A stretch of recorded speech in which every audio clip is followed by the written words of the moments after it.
मेरा नाम गुलाम दीन है। मेरी उम्र के लिहाज से यह नाम बहुत बड़ा था, क्योंकि मैं तो अभी 19 साल का एक लड़का था। मगर हालात ऐसे थे कि बचपन का सहारा लेने का वक्त भी नहीं मिला। गुर्बत ने इस कदर जकड़ रखा था कि ना खेल कूद का मौका मिला, ना बचपन के ख्वाब देखने की फुर्सत रही। हमारा घर कच्ची मिट्टी का बना हुआ था, जिसकी छत पर पुराने बोसीदा टाट के टुकड़े डाले गए थे। बारिश हो तो छत टपकती थी और गर्मी हो तो अंदर जैसे आग बरसने लगती थी। बूढ़ी माँ ही मेरे लिए सब कुछ थी। वही मेरी माँ थी और वही बाप भी, क्योंकि बाप तो बहुत पहले इस दुनिया से रुखसत हो चुका था। हमारे पास न जमीन थी, न जायदाद और ना ही कोई आसरा। सिर्फ एक पुरानी सी लकड़ी की रेहड़ी थी, जिस पर मेरा मुस्तकबिल और माँ का सहारा टिका हुआ था। आज सुबह सवेरे माँ ने दाल और चावल पकाए। उनके हाथ कांप रहे थे, मगर फिर भी बड़ी मोहब्बत से खाना बनाया और कहा, बेटा ये बेचना, इंशा अल्लाह रिज़्क़ मिलेगा।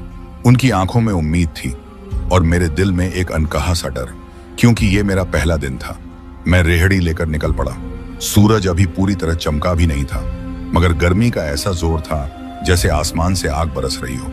पसीने की बूंदें मेरे कपड़ों को भिगो रही थीं, फिर भी मैं चलता रहा। थोड़ी दूर एक बड़ा सा दरख्त नजर आया। मैंने सोचा उसके नीचे साया है, जरा रुक लूं, सस्ता भी लूं और साथ ही खरीदारों का इंतजार भी करूं। दरख्त वाकई बहुत घना था।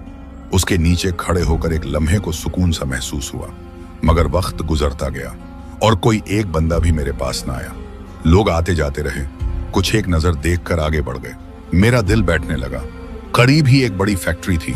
मैंने सोचा कि जैसे ही छुट्टी होगी मजदूर बाहर आएंगे, जरूर भूखे होंगे, तब मैं सारा खाना बेच डालूंगा। वक्त आया, फैक्ट्री की घंटी बजी, मजदूर बाहर निकले। मेरा दिल खुशी से धड़कने लगा, मगर यह खुशी चंद लम्हों में मायूसी में तब्दील हो गई, क्योंकि वो सब भी मेरे पास से ऐसे गुजर गए जैसे मैं वहां था ही नहीं। मुझे कुछ समझ में ना आया। मैं परेशानी में रेहड़ी के साथ खड़ा था कि दूर से एक आदमी ने मुझे आवाज दी। मैं रेहड़ी घसीटता हुआ उसके करीब गया। वो बोला, बेटा अगर तुम यहाँ खड़े रहे तो कोई तुम्हारे पास नहीं आएगा। मैंने हैरानी से पूछा, क्यों? तो वो कहने लगा, ये जो बड़ा दरख्त है ना, लोग कहते हैं कि इस पर भूतों का बसेरा है। कोई इसके नीचे रुकता नहीं, ना बैठता है या ना कुछ खाता पीता है। मैं हक्का बक्का रह गया। फौरन रेहड़ी साइड पर कर ली, मगर तब तक देर हो चुकी थी। धूप तेज हो चुकी थी, खाना गर्म होकर खराब होने लगा। शाम तक पूरा दिन इंतजार किया, मगर कोई ना आया। आज ना सिर्फ कुछ कमाया नहीं, बल्कि सारा खाना झाया करके लाया। घर गया तो माँ के चेहरे पर फिक्र और आंखों में नमी थी, मगर मैंने हिम्मत नहीं हारी। खुद को समझाया, पहला दिन है, किस्मत आजमाई जारी रखूंगा। मैंने सर उठाकर देखा तो वही 7-8 लड़कियां आती दिखाई दी। वही रंग बिरंगे कपड़े, वही खिलखिलाहट, जैसे हवा उनके साथ खेल रही हो। वो करीब आईं और एक ने हमेशा की तरह मुस्कुराकर कहा, एक एक प्लेट लगा दो। मेरे दिल में खुशी की लहर दौड़ गई। मैंने फौरन उनके लिए प्लेटें तैयार कर दी, मगर आज कुछ अलग था। उन्होंने खाना शुरू किया तो एक प्लेट खत्म होते ही हर लड़की ने दूसरी प्लेट मांग ली। मैं हैरान रह गया। ये लड़कियां देखने में इतनी दुबली पतली थीं, जैसे हवा का झोंका लगे तो उड़ जाएं। दो प्लेटें खा गईं और खाने के बाद भी ऐसा लग रहा था जैसे उनके पेट अभी भी भरे नहीं। मैं सोचता रहा कि आखिर ये इतना खाना कैसे खा लेती हैं। मैंने कभी ऐसे ग्राहक नहीं देखे जो इस तरह भूख से भरकर खाएं। खाने के बाद जब मैंने हिसाब लगाया तो लगा शायद इन्होंने पैसे गलत दिए हैं, क्योंकि रकम जरूरत से ज्यादा थी। मैंने एक लड़की को आवाज दी और कहा, आपने ज्यादा पैसे दे दिए हैं। तो वो मुस्कुराकर बोली, खाना बहुत मजेदार था, इनाम समझकर रख लो। और उसने मेरे हाथ में 3000 रुपए थमा दिए। मैंने बार बार मना किया, मगर वो सब हंसती हंसती वहां से चली गई। उस दिन जब मैं पैसे लेकर घर पहुंचा और माँ के हाथ पर रखे, तो उसकी आंखों में जो खुशी की चमक थी वो देखने लायक थी। वो बोली, बेटा अब तो लगता है किस्मत का दरवाजा खुल गया है। माँ ने अगले दिन के लिए और ज्यादा मेहनत से खाना तैयार किया और मैं भी दिल ही दिल में खुश था, क्योंकि अब कारोबार चलने लगा था। वो लड़कियां अब रोज मेरी रेहड़ी पर आने लगीं। दिन चढ़ता तो मैं उनके इंतजार में लग जाता, और जब वो आती तो ऐसा लगता जैसे किस्मत खुद चलकर मेरे पास आ रही हो। एक लड़की कभी कभी 3-3 प्लेट खा जाती, कभी 4-4 भी, और वो भी इतनी जल्दी कि देखकर लगता जैसे कई दिनों से भूखी हो। उन्हें देखकर मेरे दिल में तरस भी आता। मैं सोचता, सारा दिन कहां कहां भटकती होंगी, कुछ खाने को नहीं मिलता होगा, इसलिए मेरे पास आकर इतना खा जाती हैं। मगर फिर दिल में एक सवाल भी उठता कि ये शक्लों से तो बिल्कुल गरीब नहीं लगती, साफ सुथरे कपड़े, महंगे जेवर और उनके जिस्म से आती खुशबू, लेकिन उनकी भूख का आलम ऐसा कि लगता जैसे दिन भर कुछ खाया ही ना हो। खैर, मैंने इन बातों को नजरअंदाज कर दिया क्योंकि अब मेरी आमदनी अच्छी हो रही थी, माँ भी खुश थी और मैं भी। वो 8 लड़कियां मिलकर रोज इतना खाना खा लेती थीं कि अक्सर मेरा सारा खाना दोपहर से पहले ही खत्म हो जाता था। बाकी दिन मैं बस यूं ही फारिग बैठा रहता। उस दिन भी यही हुआ।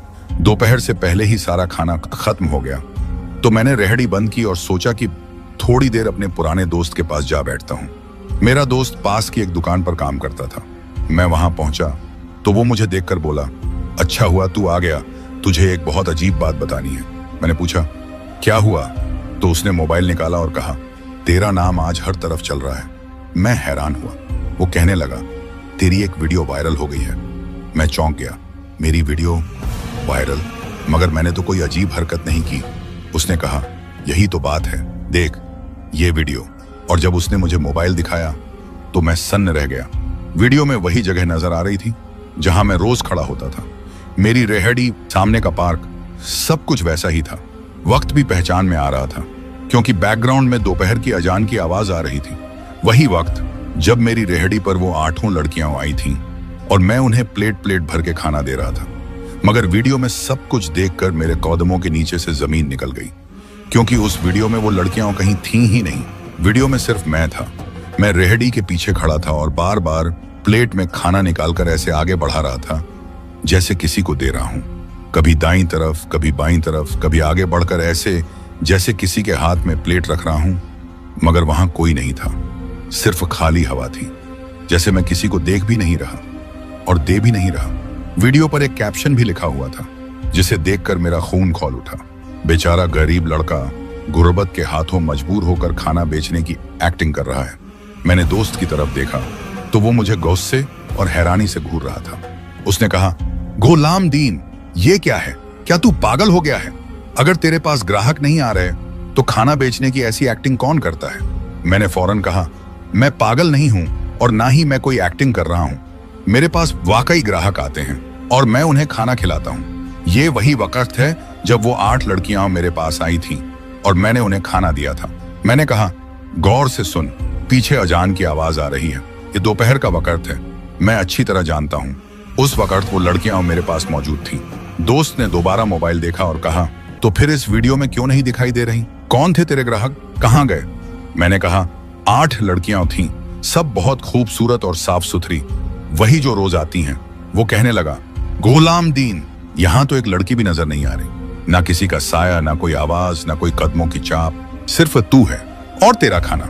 मैं सकते में खड़ा रह गया। मेरे पास कहने को कुछ न था, लेकिन मैंने जिद करते हुए कहा, कल तुम खुद मेरे साथ चलो और छुप कर देखो, वो जरूर आएंगी और तुम खुद देख लेना, मैं झूठ नहीं बोल रहा। उसने कहा, ठीक है, मैं कल तेरे साथ चलूंगा और देखूंगा कि ये लड़कियां कौन हैं और कितनी खूबसूरत हैं, जैसे तू कहता है।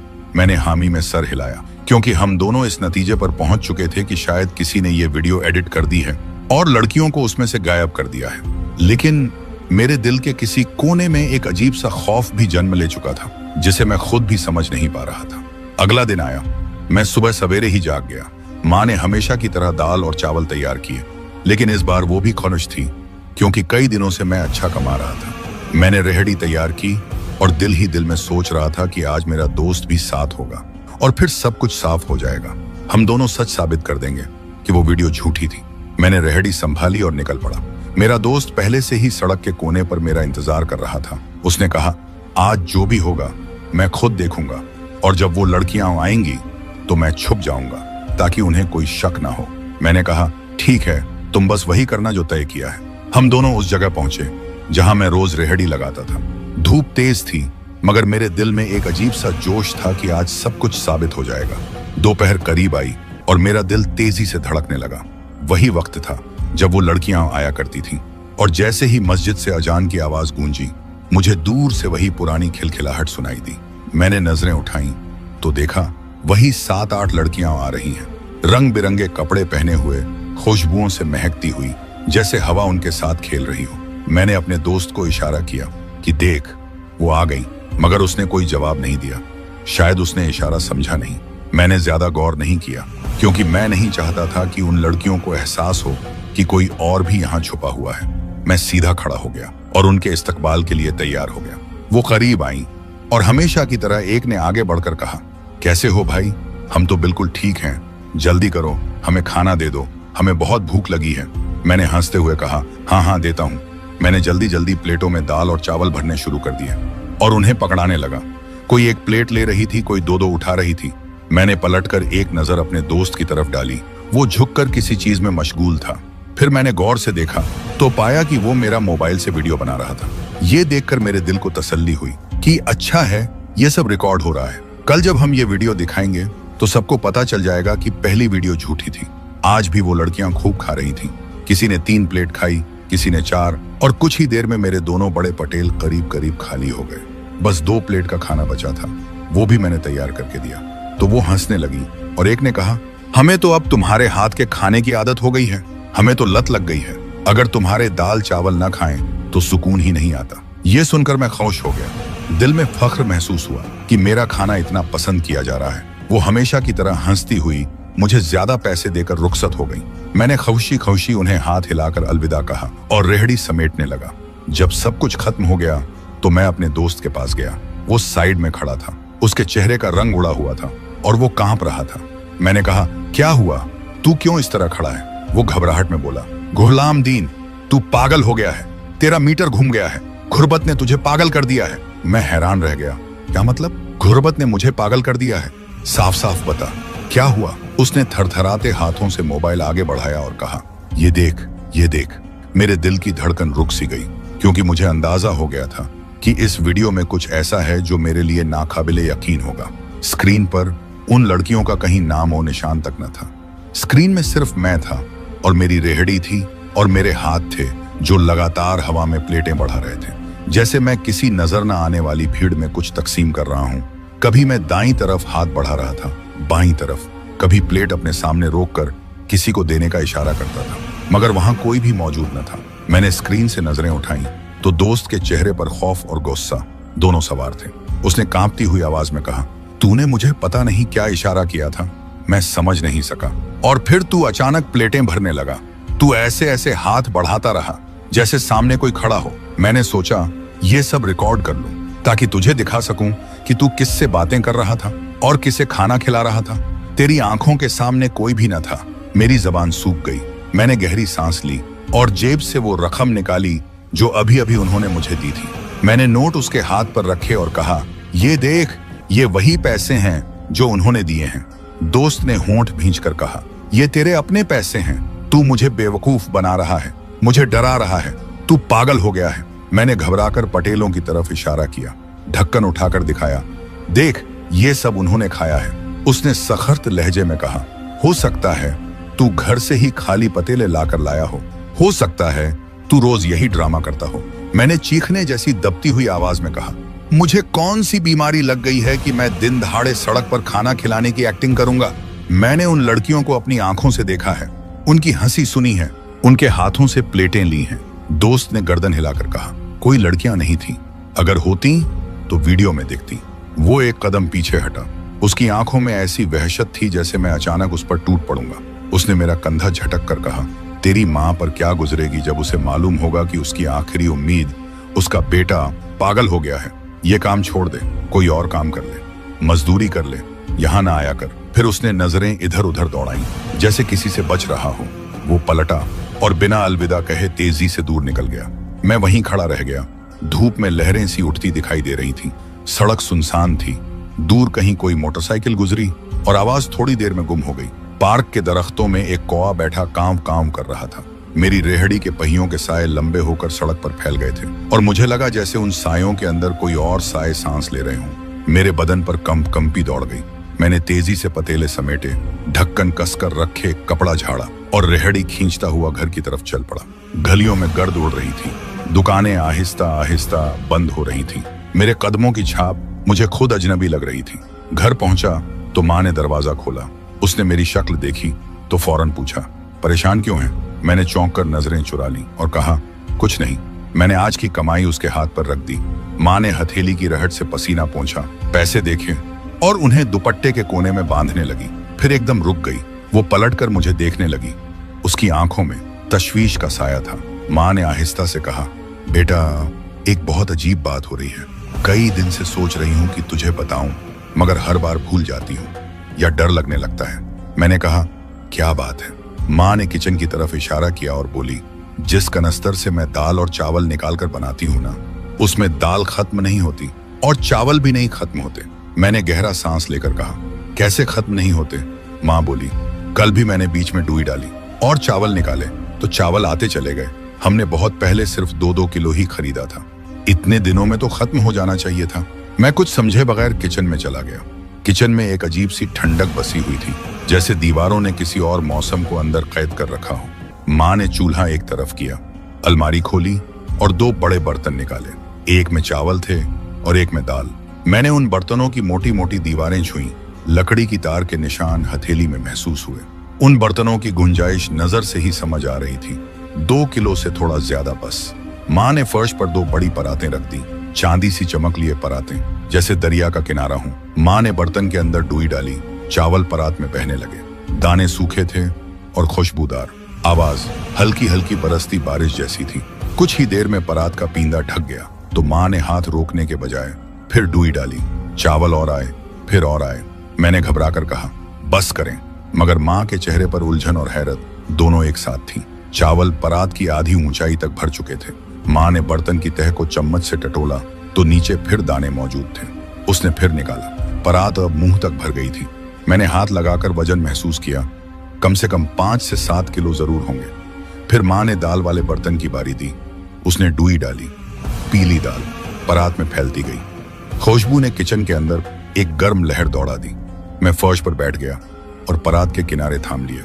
दाल लगातार उतरती रही। माँ ने बर्तन की तह फिर खुरची। अंदर फिर दाल मौजूद थी। हम दोनों की सांसें सुस्त पड़ गईं। दीवार पर टंगी घड़ी की सुइयों की टिक टिक अचानक बहुत ज्यादा सुनाई देने लगी। मैंने आहिस्ता से कहा, यह मुमकिन नहीं। इतने छोटे बर्तन से इतनी मिकदार कैसे निकल सकती है? माँ ने कमजोर आवाज में कहा, मैं तो खरुद समझ नहीं पा रही। जब भी पकाती हूं ये कम नहीं होते, जैसे कोई उन्हें भर देता हो, जैसे कोई अंदर से दामन फैलाकर दाने वापस डाल देता हो। मैंने कान लगाकर घर की खामोशी सुनी। गली से गुजरने वाली रेहड़ी की चरचाहट आकर मिट गई। छत के ऊपर से परिंदे उड़े तो पर्दा हिला। मुझे उस दरख्त की बात याद आ गई जिसके बारे में लोग कहते थे कि उस पर भूत बसेरा करते हैं। मुझे वो लड़कियां जो वीडियो में नजर नहीं आती थी मगर मेरी आंखों के सामने खाती थी। मेरी पीठ में एक ठंडी लहर दौड़ गई। मैंने जल्दी से दाल और चावल वापस बर्तनों में डालने शुरू किए। एक एक खुरचन भी झाया न होने दी। अजीब बात यह हुई कि जितनी परातों में भरी हुई थी वो सब उन्हीं 2 छोटे बर्तनों में समा गई। न ऊपर तक लबरेज हुए न बाहर गिरे, जैसे बर्तनों के अंदर कोई ऐसी जगह हो जो नजर नहीं आती मगर सब कुछ अपने अंदर जगह बना लेती है। मैंने ढक्कन लगा दिए। मैंने कंडी चढ़ा दी। मैंने किचन की बत्ती बंद कर दी। मैंने माँ का हाथ थामा। उसके हाथ में हल्की सी कंपाहट थी। मैंने आहिस्ता मगर सख्त लहजे में कहा, आप ये बात किसी को न बताना, न हमसाये को, न जानने वाले को, न उस दोस्त को। जब तक हमें समझ ना आ जाए कि ये सब क्या है, हम खामोश रहेंगे। माँ ने खौफजदा आंखों से इशारे में हामी भरी। मैंने दरवाजे की चटकनी फिर टटोली। खिड़की की सलाखों से बाहर झांका। गली सुनसान थी। आसमान पर सूरज ढल रहा था और रोशनी दीवारों पर रेंगती हुई किचन की दहलीज तक आकर रुक गई थी। मैंने दिल में फिर दोहराया, आप ये बात किसी को न बताना। ये सुनकर माँ ने कहा, ठीक है, मैं किसी को कुछ नहीं बताऊंगी, लेकिन बेटा ये बात मेरे दिल को अजीब सी लग रही है। मैंने कहा, माँ बस खामोश रहो और किसी को मत बताओ। अगले दिन मैं फिर उसी जगह गया क्योंकि मुझे यकीन था कि वो लड़कियां आएंगी, और वो आई भी। वो बिल्कुल उसी तरह आई जैसे रोज आती थी। मैंने उन्हें सलाम किया। उन्होंने भी खुशी खुशी सलाम का जवाब दिया और कहा, जल्दी करो भाई, खाना दे दो, तुम्हें भूख लगी है। मैंने फिर से प्लेटें भर भर कर उनके सामने रखी। वो खाने लगी और मैं सोच रहा था कि आज मेरा दोस्त नहीं है। आज कोई मुझे पागल नहीं कह सकता, इसे कोई मुझे गलत साबित नहीं करेगा। मैंने सोचा, क्यों ना आज मैं खुद अपनी वीडियो बना लूं ताकि सबको दिखा सकूं कि ये लड़कियां हकीकत में हैं। मैंने मोबाइल निकाला, रिकॉर्डिंग शुरू की, मगर जब मैंने मोबाइल की स्क्रीन पर देखा तो वहां भी कोई लड़की नहीं थी, सिर्फ मैं था। और मैं खाली प्लेटों में खाना डालकर किसी को आगे बढ़ा रहा था। मेरे हाथ कांपने लगे, पसीना बहने लगा, दिल जोर जोर से धड़कने लगा। मैंने खाने की तरफ देखा। वो लड़कियां प्लेटों में खा रही थीं, हंस रही थीं, मगर मोबाइल की स्क्रीन पर कोई नहीं था। मैंने जल्दी से मोबाइल बंद किया और दिल में कहा, शायद मोबाइल का कोई मसला है। वो लड़कियां खा के उठीं और हमेशा की तरह मुझे पैसे देकर चली गईं। मैंने पैसे जेब में डाले और उनके जाने के बाद जब जेब से निकाल कर देखा तो वो पैसे मिट्टी में बदल चुके थे। मेरी सांस रुक गई। मैंने इधर उधर देखा, सड़क बिल्कुल सुनसान थी। दूर दूर तक कोई बंदा नजर नहीं आ रहा था। मैंने जल्दी से पतीले उठाए और घर आ गया। माँ ने पूछा, इतनी जल्दी आ गए? मैंने कहा, बस काम खत्म हो गया, और सीधा अपने कमरे में चला गया। रात को नींद नहीं आ रही थी। माँ आकर बोली, बेटा आज फिर दाल और चावल के बर्तन भरे हुए हैं, तुमने फिर ज्यादा सामान तो नहीं खरीदा? मैंने कहा, नहीं माँ, मैंने कुछ नहीं खरीदा। माँ बोली, तो फिर ये कैसे हो रहा है बेटा, कहीं कोई गड़बड़ तो नहीं? मैंने कहा, माँ आप खामोश रहो, ये बात किसी को मत बताना। उसी रात मैंने ख्वाब देखा कि वो 8 लड़कियां मेरे घर में बैठी हैं और मेरे किचन में दाल और चावल के बर्तनों से खा रही हैं और हंस रही हैं। मैंने ख्वाब में चीखना चाहा, मगर आवाज नहीं निकली। जब मेरी आंख खुली तो किचन से हंसने की आवाजें आ रही थीं, मगर मेरे अंदर इतनी हिम्मत नहीं थी कि उस तरफ जाकर देखता। मैंने खुद को दोबारा सोने पर मजबूर किया। सोचता रहा कि कैसा अजीब ख्वाब था, और दिल ही दिल में अपने आप को यकीन दिलाने लगा, ये सब बस एक वहम है। शायद दिन भर की थकन और जहनी दबाव ने मेरे दिमाग को कमजोर कर दिया है, और इसीलिए मैं ऐसे ख्वाब देखने लगा हूँ। लेकिन जितनी बार भी अपने आप को समझाने की कोशिश करता, उतनी ही बार उस रात का मंजर आंखों के सामने घूम जाता। जब वो सब मेरे सामने खड़ी थीं, उनके कदमों की हल्की सी छाप तक याद थी मुझे, और उनकी आंखों में जो रोशनी थी वो आम इंसानों जैसी नहीं थी, बल्कि जैसे अंधेरे में जुगनू चमक रहे हों। मेरा दिल जोर जोर से धड़क रहा था और सांसें तेज हो रही थीं, लेकिन मैंने खुद को जबरदस्ती सोने पर मजबूर किया, शायद ये सोचकर कि अगर जागता रहा तो पागल हो जाऊंगा। दोबारा आंख लगी तो मुझे फिर से एक ख्वाब आने लगा। इस बार ख्वाब भी ऐसा था कि मेरी रूह कांप उठी। मैंने देखा कि मैं अपने कमरे में चारपाई पर सीधा लेटा हुआ हूँ और कमरे की दीवारें आहिस्ता आहिस्ता स्याह होने लगती हैं, जैसे धुआं अंदर भर रहा हो। और अचानक वही 8 लड़कियां मेरे चारों तरफ खड़ी हो जाती हैं। उनके कपड़े इस बार अलग थे, काले रंग के लंबे लिबास जिन पर हल्की सी नीली चमक थी। मैंने दिल ही दिल में कहा, यह भी ख्वाब होगा, और चीखने की कोशिश की, मगर आवाज गले में अटक गई। फिर हिम्मत करके जोर से चिल्लाया कि हाँ, तो आवाज निकली, और मैं उठकर बैठ गया। मगर वो सब फिर भी मेरे सामने खड़ी थी। इस बार वो पहले से ज्यादा करीब थी। मैंने अपने गाल पर जोर से थप्पड़ मारा, फिर अपने हाथ को जोर से चुटकी भरी, यहां तक कि दर्द से आंखों में आंसू आ गए। मगर ख्वाब टूटा नहीं, ये हकीकत थी। मैं बुरी तरह कांपने लगा, मेरा बदन पसीने में भीग गया और दिल चाहा कि भाग जाऊं, मगर कदम हिलने से इनकार कर गए। मैंने बड़ी मुश्किल से हकलाती हुई आवाज में कहा, कौन हो तुम सब? मेरी आवाज इतनी कांप रही थी जैसे कोई मरीज आखिरी सांसें ले रहा हो। मेरे हाथ कांप रहे थे और आंखों के सामने अंधेरा छा रहा था। उसी वक्त वो एक दूसरे की तरफ देखकर हंसने लगी, मगर वो हंसी आम इंसानों जैसी न थी, जैसे किसी गहरे कुएं से कोई आवाज आ रही हो। एक लड़की आगे बढ़ी और बोली, डरो मत, हम तुम्हारा नुकसान नहीं करेंगे, हम तो तुम्हारी मदद करने के लिए आए थे।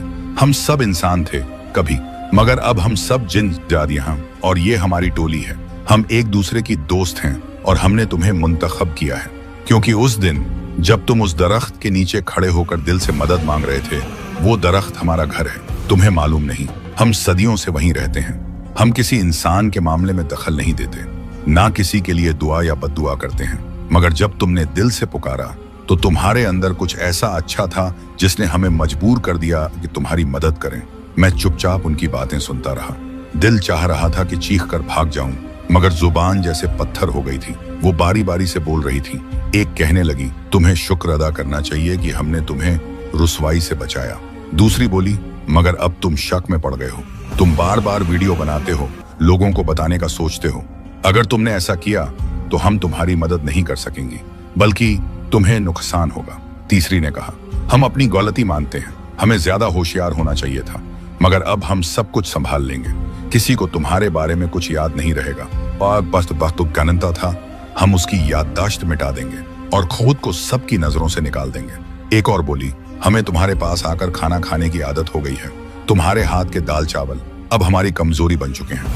हमें बस यही चाहिए कि तुम हमें खाना खिलाते रहो, और बदले में तुम्हारे घर में दाल चावल कभी खत्म नहीं होंगे। हमने तुम्हें इतनी बड़ी मदद दी है, और तुम डरते हो, क्या तुम हमें खाना खिलाया करोगे?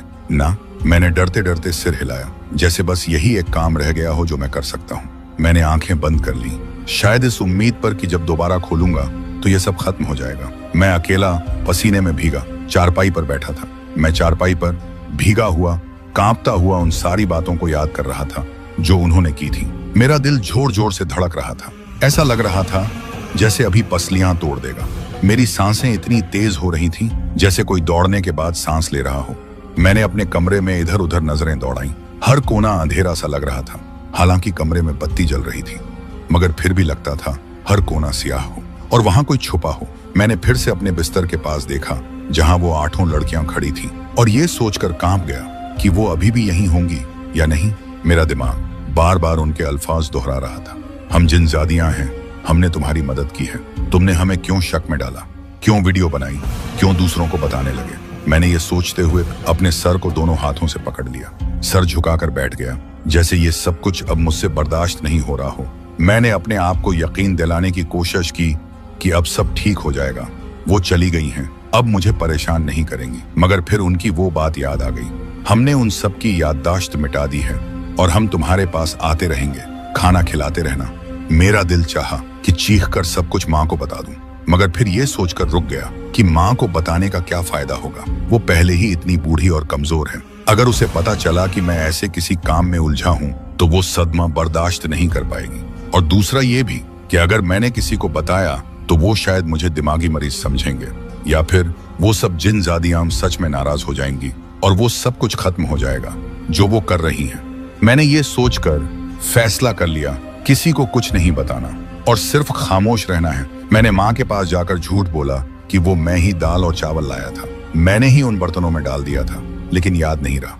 माँ ने मेरी बात मान ली और कहा, ठीक है बेटा, वैसे भी अब मैं इतनी बूढ़ी हो गई हूँ कि बहुत सी बातें मेरी समझ से बाहर हो जाती हैं। मैंने उन्हें मुतमिन कर दिया और कमरे में आकर लेट गया। मगर नींद कहाँ आने वाली थी। मेरे जहन में हर तरफ वो 8 चेहरे घूम रहे थे, उनकी आंखों का सुर्ख रंग और उनके चेहरों पर वो पुरसुकून मगर अजीब सी मुस्कुराहट लिए हुए तासुरात। मैं आज भी महसूस कर रहा था जैसे वो सामने बैठी हूँ और मुझे घूर रही हूँ। मैंने फैसला कर लिया था कि अब कोई सवाल नहीं करूंगा, ना कोई वीडियो बनाऊंगा, ना किसी को बताऊंगा। मैं बस ये सब कुछ सहकर चुप रहूंगा। अगले दिन जब मैं उठा तो सब कुछ पहले जैसा लग रहा था, ना कोई गैर मामूली बात, ना कोई अजीब वाकया, लेकिन अंदर से मैं बदल चुका था। अब मैंने बाहर काम पे जाना शुरू कर दिया था और वापस आकर माँ को पैसे देता था। और रात को जब सब सो जाते तो मैं चुपके से उन बर्तनों में देख लेता था, कभी दाल, कभी चावल, कभी आटे का डिब्बा, और हर बार वो भरा होता था जैसे किसी ने उसे दोबारा भर दिया हो। मैं ये सब देखकर कांप जाता, मगर जबान पर कुछ न लाता, ना ही किसी को कुछ बताता। और धीरे धीरे मेरे अंदर एक खौफ बैठ गया था, एक ऐसा डर जो शायद सारी जिंदगी मेरे साथ रहेगा, क्योंकि अब मेरा ये यकीन पक्का हो चुका था कि वो 8 लड़कियां जिनजादियां हैं, वो यहाँ आती हैं और मुझे और मेरी माँ को खाना देकर जिंदा रखती हैं और बदले में बस खाना मांगती हैं। मैंने ऐसे बहुत से किस्से कहानियां सुनी थी अपनी दादी और नानी से कि जिनमें वो यही सुनाया करती थीं कि हवाई चीजें आती हैं और खाना मांगती हैं। वो रोज मेरे पास आती थीं। शुरू में जब मैंने उन्हें देखा और उनकी हकीकत के बारे में जाना तो दिल में अजीब सा खौफ बैठ गया था। जब वो मेरे पास आती तो मैं डरा डरा खड़ा रहता, मेरा दिल तेज धड़कता और टांगें कांपती रहती। ऐसा लगता जैसे जमीन मेरे कदमों के नीचे से खिसक रही हो। उनके सामने खड़े रहना मेरे लिए बहुत मुश्किल होता था, मगर वक्त गुजरता गया और रफ्ता रफ्ता मुझे भी उनकी आदत हो गई। अब उनके आने पर पहले जैसा डर महसूस नहीं होता था, बस एक हल्की सी बेचैनी जरूर रहती थी, मगर इतनी नहीं कि मैं कुछ कर ना सकूं। उन्होंने एक दिन मुझसे एक बात कही जो मेरे दिल को बहुत अच्छी लगी। उन्होंने कहा, अल्लाह ने तुम्हारी मदद के लिए हमें जरिया बनाया है, तुम परेशान मत हुआ करो। जब उन्होंने ये बात कही तो मेरे दिल पर जैसे बोझ कम हो गया। मैंने सोचा, वाकई अगर अल्लाह ने मेरी मदद के लिए उन्हें भेजा है तो फिर मुझे क्यों डरना चाहिए। उसके बाद से मैंने उनके आने को बुरा मानना छोड़ दिया और उनके लिए खाना तैयार रखने लगा। जैसे ही रात गहराती वो आती, खाना खाती और खामोशी से वापस चली जाती। आहिस्ता आहिस्ता ये मामूल मेरी जिंदगी का हिस्सा बन गया। दिन में मैं अपने दूसरे कामों में मसरूफ रहता, गाहक भी आते और मेरा काम भी अच्छी तरह चलने लगा। मुझे लगता था कि शायद उनकी वजह से मेरे काम में बरकत हुई है, क्योंकि पहले ऐसा नहीं था कि मेरा काम इतना अच्छा चले जितना अब चल रहा था। इसके बावजूद मैंने कभी किसी को इस बात का जिक्र नहीं किया, ना ही अपनी माँ को, ना ही किसी और को, क्योंकि मैं जानता था कि अगर मैंने किसी को बताया तो शायद वो मुझसे नाराज हो जाएं और मदद करना छोड़ दें। ये बात मैं आज भी मानता हूँ कि मैंने अपनी आंखों से बहुत कुछ देखा है जो आम इंसान नहीं देख सकता। और ये भी हकीकत है कि जिन जादियां जिन्हें मैं खाना खिलाया करता था वो मेरे लिए किसी आजमाइश से कम नहीं थी, मगर वही मेरी जिंदगी की सबसे बड़ी मदद भी बन गई। और मैंने उनसे एक सबक सीखा कि कभी कभी हमें डर के पीछे छुपी हुई हकीकत को भी समझना चाहिए, क्योंकि हर डर नुकसानदेह नहीं होता। कुछ डर हमें संभालने के लिए भी आता है। मेरा वो दोस्त भी मुझे उसके बाद कई दफा मिला, कई दफा हमारी बातचीत हुई, मगर उसने उस बात का कभी जिक्र नहीं किया। मालूम होता था कि उसके दिमाग से यह ख्याल मिट चुका था, वरना वो जरूर बात करता। जब किसी के साथ ऐसा कुछ होता है तो उसे तो ऐसी बातों पर पूरा यकीन होता है, मगर दूसरों को यकीन नहीं होता। बहरहाल हम तो सिर्फ अपनी कहानी सुना सकते हैं, बाकी वही सच है या झूठ ये फैसला आप लोगों ने करना है।